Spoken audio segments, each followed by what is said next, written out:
एक समय बंगाल की खाड़ी के किनारे महातपस्वी मार्कंडेय ऋषि गहन तप में लीन थे। स्वर्गलोक में इंद्र पर एक कठोर नियम था। यदि किसी का तप इंद्र पद को पार कर जाए तो इंद्र को अपना सिंहासन छोड़ना पड़ता। इसी भय से जहाँ भी कोई कठोर तप करता, इंद्र उसके मार्ग में विघ्न डाल देता। इंद्र को खबर मिली बंगाल की खाड़ी में मार्कंडेय नामक ऋषि कठोर तप कर रहे हैं। वह घबरा उठा और अपनी पटरानी देवपरी उर्वशी को भेजा कि वह तपस्या भंग करे। उर्वशी स्वर्गीय आभूषणों से सजी नृत्य करती हुई पहुंची। उसने वातावरण को बसंत सा बना दिया। सुगंध, मंद हवा, कोयलों का मधुर कलरव। परंतु ऋषि अडिग रहे। उर्वशी और उग्र हुई, नाची, गाय और अंत में निवस्त्र हो गई। फिर भी ऋषि की समाधि न टूटी।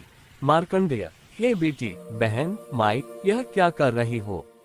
इस वन में अकेली क्यों? लज्जित उर्वशी बोली, ऋषिवर, सब साधक मेरे रूप से विचलित हुए, पर आपकी समाधि कहाँ थी? इंद्र मुझे दंड देंगे, कृपया मेरे साथ स्वर्ग चलिए। मार्कंडेय मुस्कुराए, मेरी समाधि तो ब्रह्मलोक में थी। वहाँ ऐसी उर्वशियां नृत्य करती हैं कि तुम्हारी जैसी तो उनकी दासियां लगे। उर्वशी बोली, स्वर्ग में मुझसे सुंदर कोई नहीं। मैं इंद्र की पटरानी हूँ। ऋषि, और इंद्र की मृत्यु होगी तब? उर्वशी, 14 इंद्रों की पटरानी बनूंगी। ऋषि, और जब वे 14 इंद्र भी मर जाएं? उर्वशी, तब मैं गधी बनूंगी और इंद्र गधे। ऋषि हंस पड़े, तो मुझे ऐसे लोक में क्यों ले जाती जहाँ राजा गधा और रानी गधी? इतने में स्वयं इंद्र प्रकट हुए। इंद्र, ऋषिदेव, आपकी तपस्या से मैं पराजित हूँ, कृपया इंद्र पद स्वीकार करें। ऋषि शांत स्वर में, अरे इंद्र, तेरा पद मेरे लिए काक की बीज समान है, मेरे किसी काम का नहीं।